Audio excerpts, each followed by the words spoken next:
Hello, Rama Pupodu. Hope all are in good health, feeling great, wonderful, having a happy and peaceful life. Now let's continue with Kunjuswamy. The collected works of Ramana Maharshi in Tamil was released in the form of a book. Unfortunately, many sadhus could not afford to buy them from the ashram, so Bhagavan arranged with a devotee to write it all down in a notebook and hand it over to Kunjuswamy. A small printed picture of Bhagavan was pasted there in it. Now, Kunjuswamy wanted his copy of the collected works of Ramana Maharshi to also have a picture of Arunachala, but he could not get hold of one. While he was still thinking about it, Bhagavan called out to him, Kunju, bring your notebook. He then drew a picture of Arunachala in it. Kunjuswamy left this notebook with Anuradha, another devotee, as a legacy. It contains a lot of Bhagavan's handwriting and the picture drawn by Bhagavan. She has now handed over this precious treasure to the ashram archives. Bhagavan used to correct all the proofs of his book himself. He would demand for two sets of proofs. One he would correct and send to the press, and the other he would keep with himself. There were often so many errors, and the same proof would be sent to the press 4 or 5 times. Bhagavan carefully kept a copy of every proof and would finally bind 4 or 5 copies and distribute them. He kept the proof with the maximum errors for himself, while he distributed the better ones to Kunjuswamy and those disciples who could not afford to buy these books. This is how kind and compassionate Bhagavan was. Once, Kunjuswamy felt he could not continuously meditate or pursue self-enquiry and stay in the self. He confessed to Bhagavan, Bhagavan, I am not able to do this. The flow gets interrupted. Bhagavan said, why? It is very easy. Before you go to sleep, meditate and go into the self. Then, when you fall asleep, your whole sleep will be a meditation of staying in the self. The moment you wake up in the morning, again go into meditation for a few minutes and remain as the self. Throughout the waking state, the undercurrent of remaining in the self will be there, even though you are working, arguing, or quarreling. This substratum will always keep you in the self. Kunjuswamy said, this is the most beautiful and practical teaching I have received from Bhagavan. During Bhagavan's last days, the management of the ashram had to face many problems. The devotees did not know how to continue with their activities. So, along with Kunjuswamy, they approached Bhagavan. He told them, how is the management being carried out now? Do you think it is you or somebody else that is managing it? There is a higher power which is managing all this. The same higher power will continue to manage. When Bhagavan was to drop his body, the devotees again wanted guidance. What should we devotees do? They wondered anxiously. Kunjuswamy and 20 other devotees went to Bhagavan and prayed, Bhagavan, please guide us. Then he gave his last message, which is not only to those 20 devotees, but also to all of us. Put the teaching into practice. He would enthrall us with stories of the Master, and whatever I am sharing with you is prasad from Kunjuswamy. It is Kunjuswamy who has given us a wealth of information, all the reminiscences about other devotees, about Bhagavan's relationship with them, his beautiful relationship with monkeys, animals, men, trees, plants, with the hills, with its rocks, even with its sands.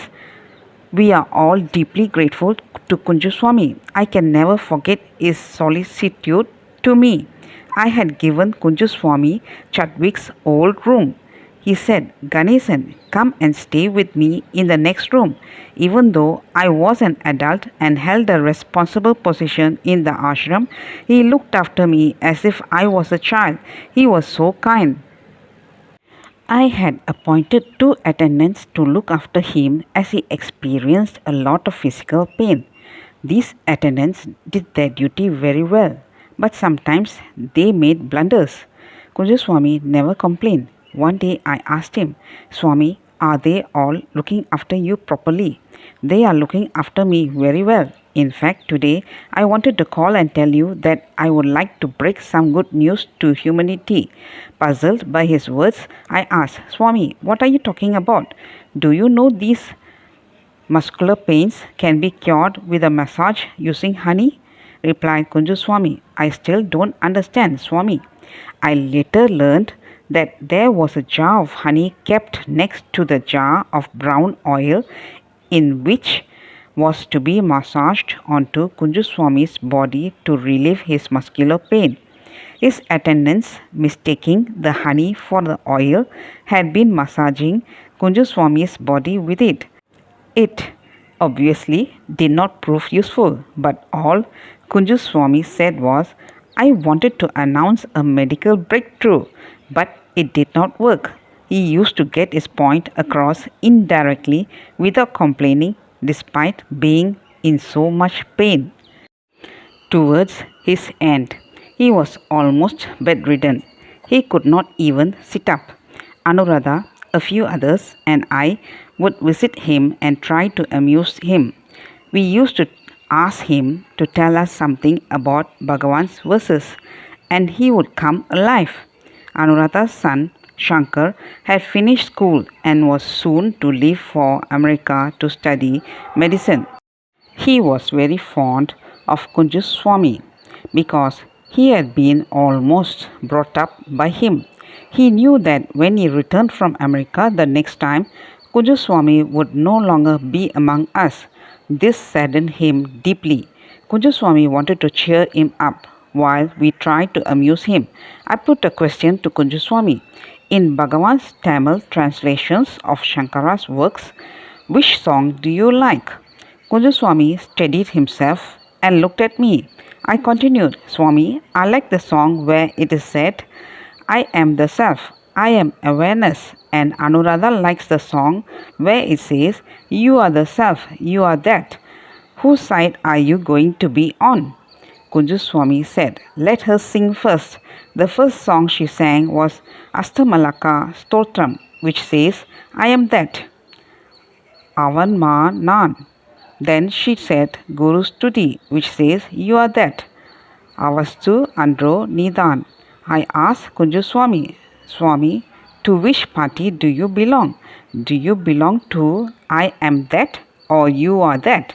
Kunjuswamy smiled at us. What is the difference between you and I? In you are that, the important word is are, not you or that. Both get merged in the are. In I am that, the important word is am, not I or that. Be the I am.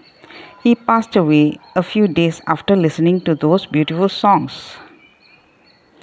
On his last night, he asked his attendants to remove the cushions from his wooden bed and help him to sit in Padma Asana. I'm going to meditate, he declared. He remained in deep meditation while his attendants slept. After 2 hours, when they awoke and touched him, his body was cold. He had passed away. In that silence, his heart will always be in Arunachala at the feet of Sadguru Ramana. That's all, folks. Let's continue in the next chapter. Thank you. Bye bye. Rama Rama Pupoda.